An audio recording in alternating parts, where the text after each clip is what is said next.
Welcome to the even class. Module 4 ആണ് നമ്മളിപ്പോൾ discuss ചെയ്തുകൊണ്ടിരിക്കുന്നത്. അതിൽ ഫസ്റ്റ് ചാപ്റ്റർ നമ്മൾ ഓൾറെഡി ഡിസ്കസ് ചെയ്ത് കഴിഞ്ഞിരുന്നു അല്ലേ, കൺസോളിഡേഷനുമായി ബന്ധപ്പെട്ട് അതിൻ്റെ ഡെഫിനിഷൻ, ഫണ്ടമെൻ്റൽസ്.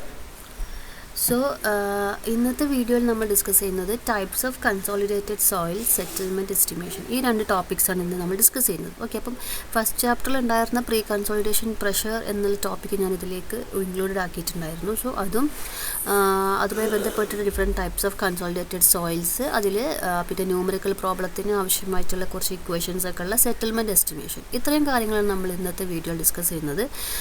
എന്നിട്ട് പിന്നീട് അതുമായി ബന്ധപ്പെട്ടുള്ള പ്രോബ്ലംസ് നമ്മൾ എന്ത് ചെയ്യും, നെക്സ്റ്റ് ക്ലാസ്സിൽ ഡിസ്കസ് ചെയ്യാം. ഓക്കെ, സോ ഇന്നത്തെ ചാപ്റ്റർ നോക്കൂ, types of consolidated soil settlement estimation. Okay, അപ്പം ഇതിൽ നമ്മൾ ഡിസ്കസ് ചെയ്യാൻ പോകുന്ന ടോപ്പിക്സ് എന്തൊക്കെയാണെന്ന് വെച്ചാൽ, പ്രീ കൺസോളിഡേഷൻ പ്രഷർ ഞാൻ നേരത്തെ പറഞ്ഞിട്ടുണ്ടായിരുന്നു, ഫസ്റ്റ് ചാപ്റ്ററിലെ ടോപ്പിക് ഇതിലേക്ക് എടുത്തത്. Then normally consolidated soil, over consolidated soil, under consolidated soil and settlement estimation for normally consolidated soil. NC soil എന്ന് പറഞ്ഞാൽ നോർമലി കൺസോളിഡേറ്റഡ് സോയിൽ. ഓക്കെ, അപ്പം ഫസ്റ്റ് 4 ടോപ്പിക്സ് എന്ന് പറയുന്നത് ഒരു പർട്ടിക്കുലർ ടോപ്പിക്കാണ്. ആൻഡ് സെറ്റിൽമെൻറ്റ് എസ്റ്റിമേഷൻ വേറെ തന്നെ ഒരു സെക്ഷനാണ്. ഓക്കെ, ദെൻ നമുക്ക് എന്ത് ചെയ്യാം, ചാപ്റ്ററിലേക്ക് എൻ്റർ ചെയ്യാം.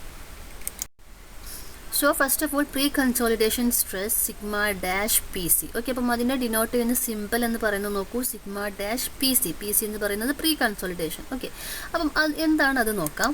First of all pre consolidation എന്താണ്? Pre consolidation if a soil is consolidated before the stages of the construction. അതായത് ഇപ്പം നമ്മളൊരു സൈറ്റിൽ കൺസ്ട്രക്ഷൻ ചെയ്യുന്ന സമയത്ത് അവിടുത്തെ ഒരു സോയിലിൻ്റെ, പ്രത്യേകിച്ചും ക്ലേ സോയിൽ ആകുമ്പോഴാണ് കേട്ടോ ഈ പ്രീ കൺസോളിഡേഷൻ്റെ ഒരു സിഗ്നിഫിക്കൻസ് വരുന്നത്. സോ നമുക്കറിയാം, നമ്മളുടെ കൺസോളിഡേഷനുമായി ബന്ധപ്പെട്ടുള്ള നമ്മളുടെ ഏറ്റവും ഇമ്പോർട്ടൻറ്റ് ഗ്രാഫ് എന്ന് പറയുന്നത് ലോഗ് P കർവ് അല്ലേ, ലോഗ് സിഗ്മ കർവ്. അപ്പം ഈ ഒരു കർവ് ഞാൻ ഡിസ്കസ് ചെയ്ത സമയത്ത് നിങ്ങളടുത്ത് പറഞ്ഞിട്ടുണ്ടായിരുന്നു, ഇനീഷ്യൽ ലോഡിങ്ങിൻ്റെ സമയത്ത് ഉണ്ടാകുന്ന ഗ്രാഫാണ് അല്ലേ ആ വെർജിൻ കംപ്രഷൻ അല്ലെങ്കിൽ റീകംപ്രഷൻ കർവ് എന്ന് പറയുന്നത് കർവ് വരുന്നത്. ഓക്കെ, സോ ഈ ഫിഗറിൽ കാണുകയാണെങ്കിൽ നോക്കുമ്പോൾ AB എന്ന സെക്ഷൻ. ആഫ്റ്റർ ദാറ്റ് നമ്മൾ എന്ത് ചെയ്യുന്നു, കൊടുത്തിട്ടുള്ള ലോഡ് റിമൂവ് ചെയ്യുന്നു അല്ലേ, അൺലോഡ് ചെയ്യുന്ന സമയത്ത് എക്സ്പാൻഷൻ സംഭവിച്ചിട്ട് വീണ്ടും റീലോഡ് ചെയ്യുന്ന സമയത്ത് നോക്കൂ, CB അല്ലെങ്കിൽ CD എന്നുള്ള ഗ്രാഫാണ് വരുന്നത് അല്ലേ. സോ ഫസ്റ്റത്തെ ലോഡിങ്ങിൻ്റെ സമയത്ത് ഉണ്ടായിരുന്ന ഗ്രാഫ് അതുപോലെയല്ല സെക്കൻഡ് റീലോഡ് ചെയ്യുന്ന സമയത്ത് ഉണ്ടായിട്ടുള്ള ഗ്രാഫ് അല്ലേ, രണ്ടും എൻ്റർലി ഡിഫറെൻ്റ് ആണ്. അപ്പോൾ നോക്കൂ, നമുക്കറിയാം സോയിലിനെ സംബന്ധിച്ചിടത്തോളം അല്ലെങ്കിൽ ക്ലേ സോയിലിനെ സംബന്ധിച്ചിടത്തോളം അതിൻ്റെ loading history we have to know that അല്ലേ. കാരണം ഈ ഒരു പർട്ടിക്കുലർ നാച്ചുറൽ സോയിലിൽ ഫസ്റ്റ് ടൈമാണ് അവിടെ ലോഡ് വരുന്നത് എങ്കിൽ നമ്മൾക്ക് എക്സ്പെക്റ്റ് ചെയ്യാവുന്ന സെറ്റിൽമെൻ്റ് അല്ല. ഇനീഷ്യലി ഒരു ലോഡ് കഴിഞ്ഞിട്ട് റിമൂവ് ചെയ്ത് വീണ്ടും റീലോഡ് ചെയ്യുന്ന ഒരു കേസാണെങ്കിൽ അപ്പോൾ ഉണ്ടാവുന്ന സെറ്റിൽമെൻറ്റും എൻറ്റയർലി ഡിഫറെൻ്റ് ആണ് അല്ലേ. നോക്കൂ, നമുക്ക് ആ ഗ്രാഫ് കണ്ടാൽ തന്നെ മനസ്സിലാക്കാൻ പറ്റും, AB എന്നുള്ള ഗ്രാഫിൻ്റെ ആ ഒരു സ്ലോപ്പും അല്ലെങ്കിൽ അതിൻ്റെ ആ ഒരു ട്രെൻഡ് പോലെയല്ല CD എന്ന് വരുന്ന ഗ്രാഫ് അല്ലേ, അതിൻ്റെ കർവും കാര്യങ്ങളെല്ലാം ഡിഫറെൻ്റ് ആണ്. സോ നമുക്ക് എന്താണ്, ഒരു സൈറ്റിൽ നമ്മൾ കൺസ്ട്രക്ഷൻ ചെയ്യുന്ന സമയത്ത് we have to know the stress history of that soil അല്ലേ. കാരണം ആ ഒരു സോയിൽ ഓൾറെഡി സ്ട്രെസ്ഡ് ആണോ അല്ലെങ്കിൽ ഓൾറെഡി അതിന് ലോഡ് വന്നിട്ട് ആ ലോഡ് റിമൂവ് ആയി പോയതാണോ എന്ന് നമുക്ക് അറിഞ്ഞിട്ടില്ല എങ്കിൽ, അല്ലെങ്കിൽ അങ്ങനെയുള്ള കേസസ് ഉണ്ടാവാം. ബട്ട് നമുക്ക് സോയിലിനെ കാണുന്ന സമയത്ത് നമുക്കൊരിക്കലും മനസ്സിലാക്കാൻ പറ്റില്ല. മേ ബി ഏതെങ്കിലും ഒരു കൺസ്ട്രക്ഷൻ ചെയ്ത സൈറ്റിൽ അത് ഡിമോളിഷൻ ചെയ്തിട്ട് വീണ്ടും നമ്മൾ കൺസ്ട്രക്ട് ചെയ്യുവാണെങ്കിൽ നമുക്കറിയാം അവിടെ ഓൾറെഡി ഒരു ലോഡിങ് നടന്നിട്ടുണ്ട്, അത് റിമൂവ് ചെയ്തിട്ട് വീണ്ടും റീലോഡ് ചെയ്യാൻ പോവുകയാണെന്ന് നമുക്ക് എക്സ്പെക്റ്റ് ചെയ്യാം. അതർവൈസ് നമുക്കൊന്നും പറയാൻ പറ്റില്ല. കാരണം നാച്ചുറൽ മെത്തേഡ്സ് കാര്യങ്ങളും കൊണ്ടൊക്കെ നമുക്ക് എന്ത് ചെയ്യാം, ഇതിന് ഇനീഷ്യൽ സ്ട്രെസ്സസ് വരാനുള്ള ചാൻസസ് ഉണ്ട് അല്ലെ. ക്ലൈമറ്റിക് കണ്ടീഷൻസ് കൊണ്ടും എൻവയോൺമെൻറ്റൽ കണ്ടീഷൻസ് കൊണ്ടൊക്കെ എന്താണ് ഒരു നാച്ചുറലി ഡെപ്പോസിറ്റ് ആയിട്ടുള്ള സോയിലിൻ്റെ മേൽ ലോഡ്സ് വന്നിട്ടുണ്ടാവാൻ ചാൻസസ് ഉണ്ട്. അപ്പോൾ അതൊന്നും നമുക്കൊരിക്കലും എക്സ്പെക്റ്റ് ചെയ്യാൻ പറ്റില്ല. കണ്ടിട്ട് മനസ്സിലാക്കാൻ പറ്റുന്ന കാര്യങ്ങളല്ല. അപ്പോൾ അത് പ്രകാരം നമ്മൾ എന്ത് ചെയ്യുന്നു, നമ്മൾ ഇനി വരാൻ പോകുന്ന ലോഡിൻ്റെ കാര്യങ്ങൾ എസ്റ്റിമേറ്റ് ചെയ്യുന്ന സമയത്ത് ആ ലോഡ് കാരണം, അതായത് പ്രഷർ കൊടുക്കുക എന്ന് പറയുന്ന അർത്ഥം നമ്മൾ ലോഡ് കൊടുക്കുമ്പോഴാണല്ലോ അവിടെ ആ എഫക്റ്റീവ് സ്ട്രെസ്സും കാര്യങ്ങളും വരുന്നത്. അതിൽ കറസ്പോണ്ടിങ് ആയിട്ടുള്ള സെറ്റിൽമെൻറ്റ് നമുക്ക് അനലൈസ് ചെയ്യണമെങ്കിൽ ആദ്യം നമുക്കറിയണം ഇതിൻ്റെ സ്ട്രെസ് ഹിസ്റ്ററി എന്താണെന്ന് അറിയണം അല്ലേ. അല്ലെങ്കിൽ ഈ ഒരു പർട്ടിക്കുലർ സോയിൽ ഡെപ്പോസിറ്റ് ഇതിൻ്റെ മുന്നേ ഇതിന് മാക്സിമം എത്ര സ്ട്രെസ് വരെ ഇതിന് വന്നിട്ടുണ്ട് എന്ന് നമുക്ക് മനസ്സിലാക്കാൻ പറ്റണം. അതാണ് പ്രീ കൺസോളിഡേഷൻ എന്ന് പറയുന്നത്. നോക്കൂ, സോയിൽ ആ ഡെഫിനിഷനിലേക്ക് നോക്കൂ. If a soil is consolidated before the stages of construction, that type of consolidation നമ്മൾ എന്ത് പറയും? പ്രീ കൺസോളിഡേഷൻ അല്ലേ. നമ്മൾ ഇനിയാണ് കൺസ്ട്രക്ട് ചെയ്യാൻ പോകുന്നത്, അപ്പോൾ നമ്മൾ ലോഡ് കൊടുക്കുന്നു, പ്രഷർ വരുന്നു, അത് പ്രകാരം അവിടെ വോയിഡ് റേഷ്യോയിൽ ചേഞ്ചസ് അല്ലേ, വോളിയം ചേഞ്ചസ് വരുന്നു, സെറ്റിൽമെൻറ്റ് വരുന്നു അല്ലേ. അപ്പം അതിനൊക്കെ മുന്നേ തന്നെ ഇതിനൊരു കൺസോൾട്ടേഷൻ ഓൾറെഡി സംഭവിച്ചിട്ടുണ്ട് എങ്കിൽ അതിൽ പ്രീ കൺസോൾട്ടേഷൻ എന്ന് പറയും. ഓക്കെ, അപ്പോൾ നമുക്ക് എന്തറിയണം? ഈ ഒരു പ്രീ കൺസോൾട്ടേഷൻ പ്രഷർ എത്രയാണെന്ന് അറിയണം. അതായത് ഈ ഒരു പർട്ടിക്കുലർ സോയിലിൻ്റെ മുന്നേ അത് അനുഭവിച്ചിട്ടുള്ള ആ ഒരു പ്രീ കൺസോൾട്ടേഷൻ പ്രഷർ എത്രയാണ് എന്നുള്ളത് നമുക്ക് അറിയാൻ പറ്റണം. Okay, so pre consolidation pressure എന്ന് പറഞ്ഞതിൻ്റെ ഡെഫിനിഷൻ നോക്കൂ. The maximum effective stress which is ever experienced by the soil. Okay, അതായത് ഈ ഒരു പർട്ടിക്കുലർ സോയിൽ അതിൻ്റെ ഒരു സ്ട്രെസ് ഹിസ്റ്ററിയിൽ അത് ഇന്നേ വരെ അതിന് മേലുണ്ടായിട്ടുള്ള എഫക്റ്റീവ് സ്ട്രെസ് ഉണ്ടല്ലോ, അതിലെ ഏറ്റവും maximum value of effective stress എത്രയാണോ അതാണ് അതിൻ്റെ പ്രീ കൺസോൾട്ടേഷൻ പ്രഷർ എന്ന് പറയുന്നത്. ഓക്കെ, സോ ഈ ഒരു പ്രീ കൺസോൾട്ടേഷൻ പ്രഷർ വെച്ചിട്ടാണ് നമുക്ക് ഒരു പർട്ടിക്കുലർ സോയിൽ ഡെപ്പോസിറ്റ് ഇതിൻ്റെ ഒരു സിറ്റുവേഷൻ നമുക്ക് നമുക്ക് അനലൈസ് ചെയ്യാൻ പറ്റും. ഓക്കെ, അപ്പോൾ നമുക്ക് എന്ത് ചെയ്യണം? പ്രീ കൺസോളിഡേഷൻ പ്രഷർ കണ്ടുപിടിക്കുന്നത് എങ്ങനെയെന്ന് പഠിക്കണം. ഇതുമായി റിലേറ്റഡ് ആയിട്ടുള്ളതാണ് നേരത്തെ തന്നെ പറഞ്ഞിട്ടുള്ളത് OC/NC എന്നൊക്കെ പറഞ്ഞിട്ടുണ്ടായിരുന്ന ഓവർ കൺസോളിഡേറ്റഡും നോർമലി കൺസോളിഡേറ്റഡും ഒക്കെ സോയിൽ എന്ന് പറയുന്നത് നമ്മൾ ഈ ഒരു ബേസാണ് നമ്മൾ പറയുന്നത്. ഈ പ്രീ കൺസോളിഡേഷൻ പ്രഷർ വെച്ചിട്ടാണ് നമ്മൾ പറയുന്നത്. ഓക്കെ, ഇനി കോസസ് ഓഫ് പ്രീ കൺസോൾട്ടേഷൻ. ഈ പ്രീ കൺസോൾട്ടേഷൻ എന്തെല്ലാം കാരണങ്ങൾ കൊണ്ട് ഉണ്ടാവുമെന്ന് നോക്കൂ. Due to loads from buildings and other structures. Okay, അപ്പോൾ നമ്മൾ നേരത്തെ ഏതെങ്കിലും ഒരു ബിൽഡിങ്ങോ കാര്യങ്ങളോ അവിടെ ഉണ്ടായിട്ട് അതിൻ്റെ എന്തെങ്കിലും ഡിമോളിഷൻ ചെയ്യുകയോ എന്തെങ്കിലുമൊക്കെ കാര്യങ്ങളൊക്കെ ആയിട്ട് റീലോഡിങ് അൺലോഡിങ് വന്നിട്ടുണ്ടെങ്കിൽ അവിടെ ഒരു പ്രീ കൺസോൾട്ടേഷൻ സംഭവിച്ചിട്ടുണ്ട്. ഇനി അതല്ലെങ്കിൽ due to over burden of soil which is later removed by erosion. അപ്പോൾ നമുക്കറിയാം ഇറോഷൻ്റെ സമയത്ത് നമുക്കറിയാം ഇപ്പോൾ ഇറോഷനൊക്കെ സംഭവിക്കുമ്പോൾ നമുക്കറിയാം അതിൻ്റെ മേലെയുള്ള അല്ലെങ്കിൽ ടോപ്പ് സോയിൽ എന്ന് പറയുന്നത് അപ് ടു സെർട്ടൺ ഡെപ്ത് വരെ ടോപ്പ് സോയിൽ അങ്ങ് റിമൂവ് ആയി പോയിട്ടുണ്ടാവും അല്ലേ. അപ്പോൾ ഇതിന് തൊട്ട് താഴെയുള്ള സോയിലിനെ സംബന്ധിച്ചിടത്തോളം അതുവരെ അതിൻ്റെ മേലെയുള്ള സോയിൽ കാരണമുള്ള ലോഡ്സ് ഉണ്ടായിരുന്നു അവിടെ. അപ്പം ഈ ഇറോഷൻ വഴി എന്ത് സംഭവിച്ചു? ആ ഒരു പർട്ടിക്കുലർ ലെയർ ഓഫ് സോയിൽ അവിടെ നിന്ന് അങ്ങോട്ട് ഇറോഡ് ചെയ്ത് പോയ സമയത്ത് അവിടെ ഒരു അൺലോഡിങ് നടന്നു അല്ലേ. സോ അപ്പോൾ അത് ഒരു പ്രീ കൺസോൾട്ടേറ്റഡ് സ്റ്റേജിലാണ് ആ താഴെ നിൽക്കുന്ന സോയിൽ എന്ന് പറയുന്നത്. Then due to melting of ice, അതും ഇതുപോലെ തന്നെയാണ് ഡ്യൂ ടു ടെക്ടോണിക് ഫോഴ്സ്, എർത്ത്ക്വേക്സും കാര്യങ്ങളൊക്കെ ആയിട്ട്. സോ ഇത്രയും ഡിഫറെൻറ്റ് ടൈപ്സ് ഓഫ് അല്ലെങ്കിൽ climatic conditions, environmental conditions, human activities കൊണ്ടുള്ളതുണ്ട്. അതാണ് നേരത്തെ പറഞ്ഞ ബിൽഡിങ് കൺസ്ട്രക്ഷൻ കഴിഞ്ഞ് ഡിമോളിഷനും ഒക്കെ ചെയ്ത് കഴിയുമ്പോൾ അവിടെ അങ്ങനെ ഒരു പ്രീ കൺസോൾട്ടേറ്റഡ് എഫക്റ്റാണ് വരുന്നത് അല്ലേ. So causes of pre consultation എന്ന് പറയുന്നത്. ഓക്കെ, ഇനി നമുക്ക് കണ്ടുപിടിക്കണം എങ്ങനെയാണ് നമ്മളൊരു സോയിലിൻ്റെ പ്രീ കൺസോൾട്ടേഷൻ പ്രഷർ കണ്ടുപിടിക്കുന്നത് എന്ന് ചോദിച്ചാൽ നമുക്കത് എന്ത് ചെയ്യാം? ഗ്രാഫിക്കലി നമുക്ക് ഒരു മെത്തേഡ് യൂസ് ചെയ്തിട്ട് നമുക്ക് എന്ത് ചെയ്യാൻ പറ്റും? ഒരു പ്രസൻറ്റ് സ്റ്റേജിലുള്ള സോയിലിൻ്റെ ഒരു ഗ്രാഫ് കിട്ടിക്കഴിഞ്ഞാൽ നമുക്ക് അതിൽ നിന്നും അതിൻ്റെ സ്ട്രെസ് ഹിസ്റ്ററി കണക്കാക്കാൻ പറ്റും. സ്ട്രെസ് ഹിസ്റ്ററി എന്ന് വെച്ചാൽ അതിൻ്റെ പ്രീ കൺസോൾട്ടേഷൻ പ്രഷർ എത്രയായിരുന്നു എന്നുള്ളത് നമുക്ക് എന്ത് ചെയ്യാൻ പറ്റും? ഗ്രാഫിക്കലി നമുക്ക് കണ്ടുപിടിക്കാൻ പറ്റും. സോ ഇങ്ങനെ ഒരു രീതിയിൽ നമുക്കത് ഞാൻ എക്സ്പ്ലെയിൻ ചെയ്ത് തരാം. ഈ ഒരു രീതിയിൽ നമ്മൾ എന്ത് ചെയ്യാം? ചില ലൈൻസ് ഒക്കെ വെച്ചിട്ട് നമുക്ക് എന്ത് ചെയ്യാം? കൺസ്ട്രക്ഷൻ ലൈൻസ് യൂസ് ചെയ്തിട്ട് നമുക്ക് എന്ത് ചെയ്യാൻ പറ്റും? ഈ ഒരു പർട്ടിക്കുലർ log P കർവിൽ നിന്നും ഒരു സോയിലിൻ്റെ പ്രീ കൺസോൾട്ടേഷൻ പ്രഷർ കണ്ടുപിടിക്കാൻ പറ്റും അല്ലേ. അപ്പം ഈ ഒരു ഫിഗറിൽ നിങ്ങൾ ശ്രദ്ധിച്ചിട്ടുണ്ടാകും ഒരു റെഡ് ഡോട്ട് വന്നിട്ടുണ്ട് അല്ലേ. സോ ആ റെഡ് ഡോട്ടിന് കറസ്പോണ്ടിങ് ആയിട്ട് എക്സ് ആക്സിസിൽ കിട്ടുന്ന വാല്യൂ അതായിരിക്കും നമ്മളുടെ ഈ ഒരു പർട്ടിക്കുലർ സോയിലിൻ്റെ പ്രീ കൺസോൾട്ടേഷൻ പ്രഷർ എന്ന് പറയുന്നത്. ഓക്കെ, സോ എങ്ങനെയാണ് കണ്ടുപിടിക്കാൻ നോക്കാം. നമുക്ക് ചിലപ്പം ക്വസ്റ്റ്യൻ ചോദിക്കാം പ്രീ കൺസോൾട്ടേഷൻ പ്രഷർ എങ്ങനെയാണെന്നും how to find out pre consolidation pressure graphically എങ്ങനെയും ചോദിക്കാം. ഓക്കെ, ഒരു 5 മാർക്സ് 7 മാർക്സിനൊക്കെ ചോദിക്കാൻ ചാൻസ് ഉള്ള ഒരു ക്വസ്റ്റ്യൻ ആണ്. സോ അതെങ്ങനെയാണ് ചെയ്യേണ്ടതെന്ന് വളരെ ഈസിയാണ് മനസ്സിലാക്കാൻ. ഓക്കെ, അപ്പം ഞാൻ കാണിച്ചു തരാം എങ്ങനെയാണെന്നുള്ളത്. ഫസ്റ്റ് ഓഫ് ഓൾ നമ്മളുടെ log P കർവ് നമുക്ക് കിട്ടണം അല്ലേ. So void ratio in the y axis and log P in the x axis. Okay, ഇപ്പോൾ ഇങ്ങനെ വരച്ച് നമുക്ക് എന്ത് ചെയ്യണം? നമ്മളുടെ ഗ്രാഫ് എങ്ങനെയായിരുന്നു നോക്കൂ. ഈ ഒരു ടൈപ്പ് ഓഫ് കർവ് എങ്ങനെയായിരുന്നു? ഫസ്റ്റ് ഓഫ് ഓൾ AB എന്നുള്ള ഒരു വെർജിൻ കംപ്രഷൻ വരുന്നുണ്ട്, ദെൻ എക്സ്പാൻഷൻ, ദെൻ റീകംപ്രഷൻ അല്ലേ. ഇതിൽ AB എന്നുള്ള പോർഷൻ. ഓക്കെ, അപ്പം അതിലുള്ള ആ ഒരു സ്റ്റാർട്ടിങ് ഇനീഷ്യൽ ഉള്ള ടൈം ഉണ്ടല്ലോ, അതായത് ആ ഒരു നമ്മളുടെ ഇപ്പം ഒരു പ്രസൻറ്റ് സ്റ്റേജിലുള്ള ഒരു സോയിൽ എടുത്തു, അതിൻ്റെ ഒരു log മീൻസ് ടെസ്റ്റ് എന്നൊക്കെ നടത്തിയിട്ട് നമുക്ക് എന്ത് ചെയ്യാൻ പറ്റും? ഡിഫറെൻറ്റ് വാല്യൂസ് ഓഫ് ഇയും പ്രഷറും ഒക്കെ കിട്ടി, എഫക്റ്റീവ് സ്ട്രെസ്സൊക്കെ കിട്ടിക്കഴിഞ്ഞാൽ നമുക്ക് എന്ത് ചെയ്യാം? ഇങ്ങനെ ഒരു ഗ്രാഫ് കിട്ടും അല്ലേ. സോ ആ ഒരു ഗ്രാഫിലുള്ള ഒരു ചെറിയൊരു പോർഷനാണ് ഇവിടെ കാണിച്ചിട്ടുള്ളത്. ഇനി ഈ ഗ്രാഫ് കിട്ടിയതിന് ശേഷം നമ്മൾ എന്താ ചെയ്യുന്നത് നോക്കൂ. First of all point A of maximum curvature is selected and horizontal line A H is drawn. അപ്പം ഈ ഒരു പർട്ടിക്കുലർ കർവിൽ നമുക്കറിയാം ഫസ്റ്റ്ലി അതൊരു കർവേഡ് ആയിട്ട് വരുന്നു, ദെൻ അത് അങ്ങോട്ടേക്ക് എന്ത് ചെയ്യുന്നു, സ്ട്രേറ്റ് ലൈൻ ആയിട്ട് പോകും അല്ലേ. അപ്പം അത് റീലോഡിങ് ആവട്ടെ ഇനി അതല്ല ഇനീഷ്യലി ലോഡിങ് ആണെങ്കിലൊക്കെ എങ്ങനെയാണ് വരുന്നത്, ഫസ്റ്റ് കർവ് ജസ്റ്റ് ഒന്ന് ഗ്രാഫ് ഫസ്റ്റ് കർവ്ഡ് ആയിട്ട് വരുന്നു, ദെൻ അത് സ്ട്രേറ്റ് ലൈൻ ആയിട്ട് പോകും അല്ലേ. അപ്പം നോക്കൂ, നമ്മുടെ നേരത്തെ കാണിച്ചിട്ടുള്ള ഗ്രാഫിലൊക്കെ അങ്ങനെയാണ് വന്നിട്ടുള്ളത്.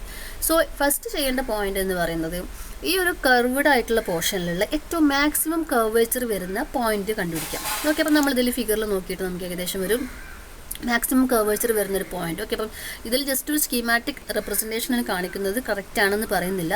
ബട്ട് നമ്മൾ ഗ്രാഫ് യൂസ് ചെയ്ത് ചെയ്യുമ്പോൾ നമുക്കതിന് കറക്റ്റ് ആയിട്ട് കിട്ടും. ഓക്കെ, അപ്പോൾ നമ്മൾ ജസ്റ്റ് ഇമാജിൻ ചെയ്യുക, ഇതാണ് ഈ ഒരു പർട്ടിക്കുലർ പോയിന്റ് ആണ് എന്ത് നമ്മുടെ എ എന്ന് പറഞ്ഞത്, അതായത് എന്താണ് മാക്സിമം കർവേച്ചർ ഉള്ള ഒരു പോയിന്റ്. ഓക്കെ, എന്നിട്ട് ഈ ഒരു പോയിന്റ് കിട്ടിക്കഴിഞ്ഞാൽ നമുക്ക് എന്ത് ചെയ്യണം, എയിൽ നിന്നും ഒരു ഹൊറിസോണ്ടൽ ലൈൻ നമുക്കങ്ങ് വരക്കണം. ഓക്കെ, സോ നോക്കാം, എയിൽ നിന്നും ഒരു ഹൊറിസോണ്ടൽ ലൈൻ വരച്ചു കഴിഞ്ഞു. ഓക്കെ, അപ്പോൾ നമുക്കറിയാം ഈ ലോഗ് പിയുടെ എക്സ് ആക്സിസിന് പാരലായിട്ട് തന്നെ ഒരു ലൈൻ അങ്ങ് വരച്ചാൽ മതി. ഓക്കെ, ഈ passing through the point A.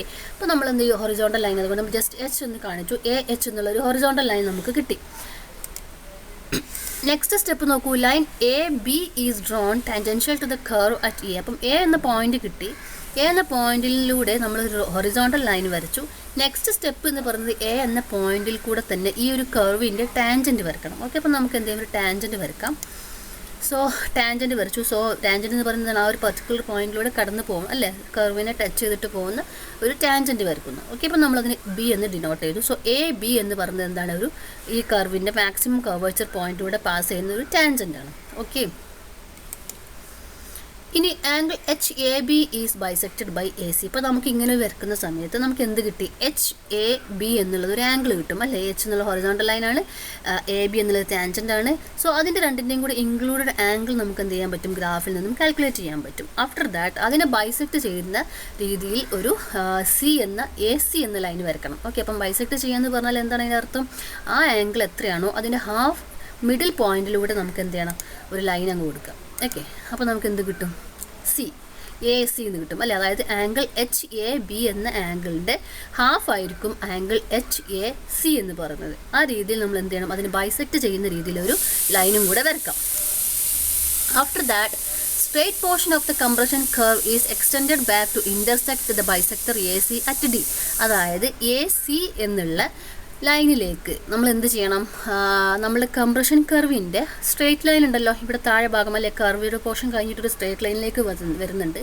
ഈ സ്ട്രേറ്റ് ലൈനിനെ നമ്മൾ എന്ത് ചെയ്യണം, ജസ്റ്റ് ഒന്ന് എക്സ്റ്റെൻഡ് ചെയ്യുക, ബാക്കിലോട്ടേക്ക് എക്സ്റ്റെൻഡ് ചെയ്യുന്ന സമയത്ത് എ സി എന്നുള്ള ലൈനിലേക്ക് ടച്ച് ചെയ്യണം. ഓക്കെ, എ സി എന്ന ലൈനിലേക്ക് ടച്ച് ചെയ്യുന്ന രീതിയിൽ നമ്മൾ എന്ത് ചെയ്യണം, ഈ ഒരു സ്ട്രേറ്റ് പോർഷൻ നമ്മുടെ ഈ ഒരു താഴെ ഭാഗത്ത് വരുന്ന ഈ റെഡ് ലൈൻ ഉണ്ടല്ലോ സ്ട്രേറ്റ് ലൈൻ, ഈ സ്ട്രേറ്റ് ലൈനെ നമ്മൾ ജസ്റ്റ് ഒന്ന് എക്സ്റ്റെൻഡ് ചെയ്ത് വരക്കുന്നു. ഓക്കെ, അപ്പോൾ ഞാൻ ജസ്റ്റ് അതിൽ നിന്ന് പുറത്ത് പോയിട്ടുണ്ട്.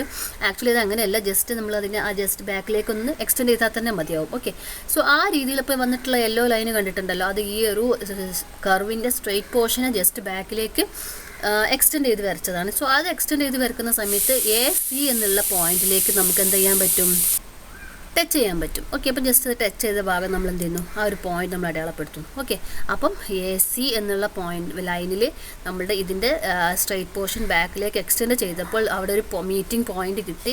അത് നമ്മൾ ജസ്റ്റ് ഒന്ന് ഹൈലൈറ്റ് ചെയ്ത് കാണിച്ചു. ഇപ്പോൾ കാണിച്ചിട്ടുള്ള ബ്ലാക്ക് ഡോട്ട് എന്ന് പറഞ്ഞത് അവിടെ ഹൈലൈറ്റ് ചെയ്ത് കാണിച്ചിട്ടുള്ളതാണ്, ആ മീറ്റിംഗ് പോയിന്റ് ആണ്. ആ മീറ്റിംഗ് പോയിന്റിന് കറസ്പോണ്ടിങ് ആയിട്ട് നമുക്ക് എന്താ, അതിൽ നമ്മൾ ഡി എന്ന് ജസ്റ്റ് മെൻഷൻ ചെയ്യുന്നു, ഒരു അടയാളപ്പെടുത്തിയിട്ടുണ്ട്. ആഫ്റ്റർ ദാറ്റ് നമ്മൾ എന്ത് ചെയ്യുന്നു, ഈ ഡി എന്നുള്ള പോയിന്റിനെ നമ്മൾ താഴോട്ടേക്ക് എക്സ്റ്റെൻഡ് ചെയ്യുന്നു. Okay, the effective stress corresponding to D is P C. അതായത് ഇപ്പോൾ കിട്ടിയ പോയിന്റ് ഡി എന്ന പോയിന്റ് ഉണ്ടല്ലോ, അതിനെ നമ്മൾ താഴോട്ടേക്ക് എക്സ്റ്റെൻഡ് ചെയ്യാം. എക്സ്റ്റെൻഡ് ചെയ്യാന്നല്ല, അതിന് കറസ്പോണ്ടിങ് ആയിട്ട് എക്സ് ആക്സിൽ നമുക്ക് what the value we will get. Okay, അപ്പം ആ വാല്യൂ ഓക്കെ, അത് ലോഗ് പി ആക്സിസിൽ നമുക്ക് ഡീന് കറസ്പോണ്ടിങ് ആയിട്ട് കിട്ടുന്ന വാല്യൂ എത്രയാണോ അതായിരിക്കും ഈ ഒരു പർട്ടിക്കുലർ സോയിലിൻ്റെ pre consolidation stress sigma dash P C. Okay, clear ആണല്ലോ. ഇത്രയേ ഉള്ളൂ ഇതിൻ്റെ പ്രോസസ്സ് എന്ന് പറയുന്നത്. അപ്പോൾ നമുക്ക് എന്ത് ചെയ്യണം, ഇതിൻ്റെ ഓരോ സ്റ്റെപ്സ് നിങ്ങൾ എഴുതിയെടുക്കുക, അതിനനുസരിച്ച് നിങ്ങളത് വരക്കാനും പഠിക്കുക. ഓക്കെ, ക്ലിയർ ആണല്ലോ. അപ്പോൾ ഇതുപോലെ നിങ്ങൾ എന്ത് ചെയ്യണം, നോട്ടിൽ സ്റ്റെപ്സ് എല്ലാം എഴുതിയെടുക്കുക, അതുപോലെ തന്നെ എങ്ങനെ വരക്കുക എന്നുള്ളതെന്ന് ജസ്റ്റ് അതിൽ ഫിഗറിൽ കാണിക്കുകയും ചെയ്യാം. ഓക്കെ ഓക്കെ, അപ്പോൾ ഇനി നമുക്ക് ഡിസ്കസ് ചെയ്യാനുള്ള നേരത്തെ ഞാൻ പറഞ്ഞിട്ടുണ്ടായിരുന്ന normally consolidated clay, over consolidated clay and under consolidated clay. ഈ ഒരു 3 ടൈപ്പ് ഓഫ് ക്ലേ. അതായത് ഇതൊരു ക്ലേയുടെ ക്ലാസിഫിക്കേഷനോ അല്ലെങ്കിൽ കൺസോളിഡേഷൻ്റെ ക്ലാസിഫിക്കേഷനോ ഒന്നുമല്ല. നമ്മളൊരു പർട്ടിക്കുലർ സോയിൽ എടുത്താൽ അതിൻ്റെ ഒരു പ്രസൻറ്റ് സ്റ്റേറ്റിനെ കാണിക്കുന്ന ഒരു ക്ലാസിഫിക്കേഷനിൽ അതിൻ്റെ ആ ഒരു ടൈപ്പ്, എന്ത് ടൈപ്പ് ഓഫ് സ്റ്റേറ്റിലാണ് അത് എക്സിസ്റ്റ് ചെയ്യുന്നത് എന്ന് കാണിക്കാനാണ് ഈ ഒരു 3 ടൈപ്സിനെ പഠിക്കുന്നത്. ഓക്കെ, അപ്പം നോർമലി ഇതെല്ലാം പ്രീ കൺസോളിഡേഷൻ പ്രഷറിനെ കമ്പയർ ചെയ്തിട്ട് അല്ലെങ്കിൽ അതിനെ റിലേറ്റ് ചെയ്തിട്ട് പറയുന്ന ടേംസ് ആണ് കേട്ടോ.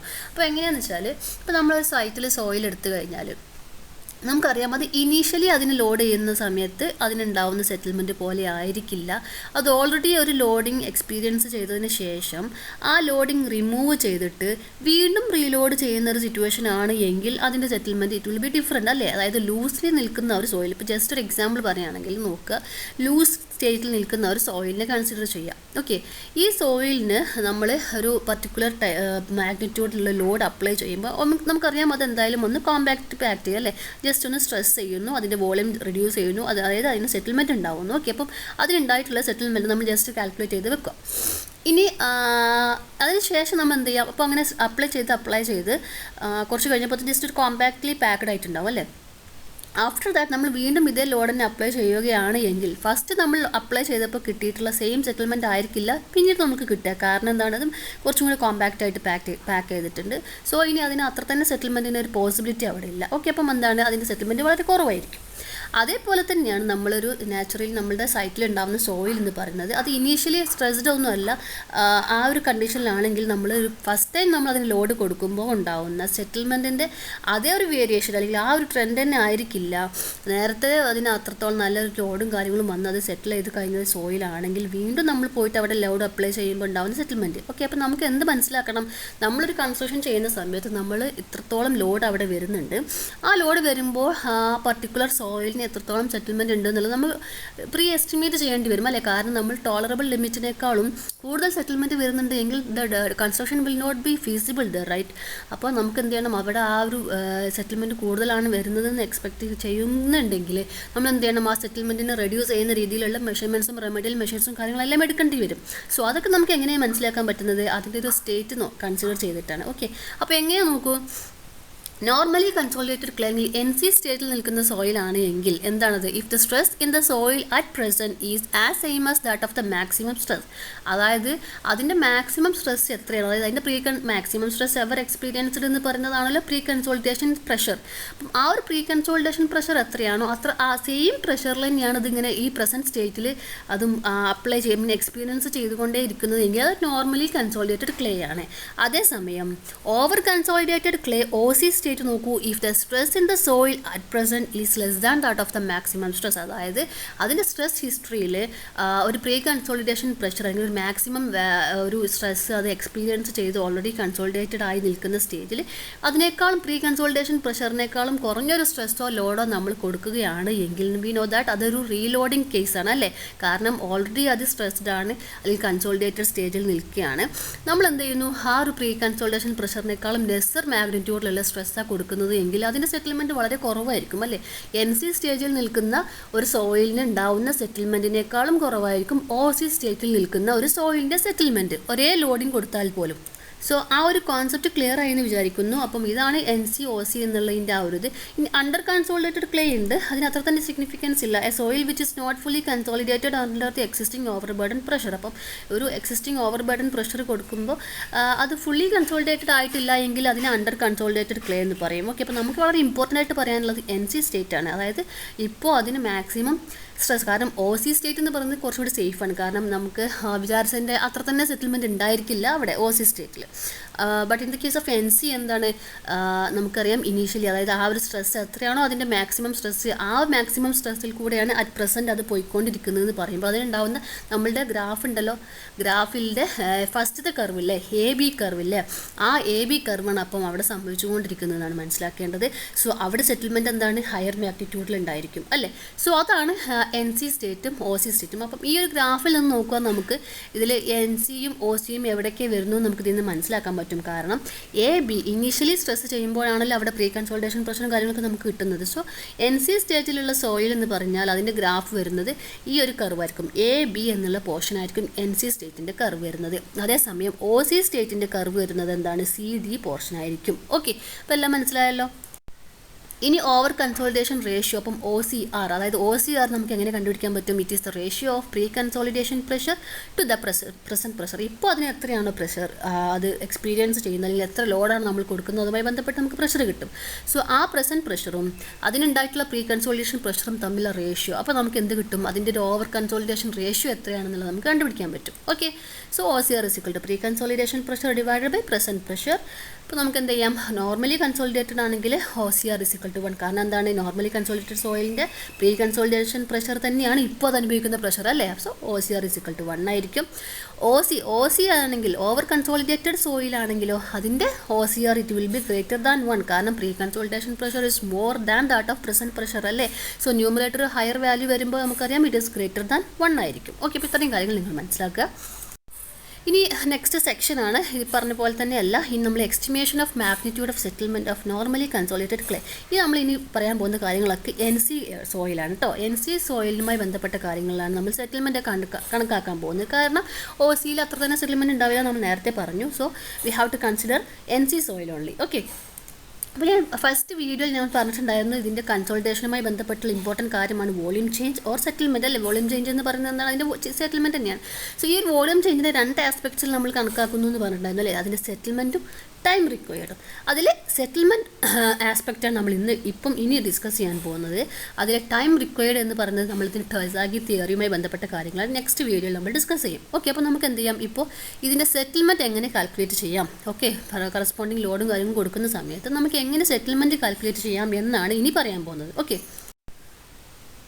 So settlement estimation. So settlement എസ്റ്റിമേഷൻ്റെ ടേം എന്ന് പറയുന്നത് സബ്സ്ക്രിപ്റ്റ് F ആണ്. അതായത് SF എന്നാണ് നമ്മൾ സെറ്റിൽമെൻറ്റിനെ നമ്മൾ കാണിക്കുന്ന ലെറ്റർ എന്ന് പറയുന്നത്.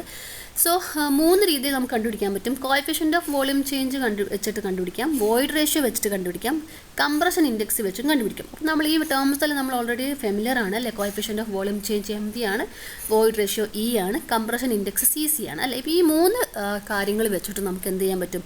സെറ്റിൽമെൻറ്റ് എസ്റ്റിമേറ്റ് ചെയ്യാൻ പറ്റും. സോ അതിൻ്റെ ഡെറിവേഷനോ കാര്യങ്ങളോ ഒന്നും നോക്കേണ്ട കാര്യമില്ല.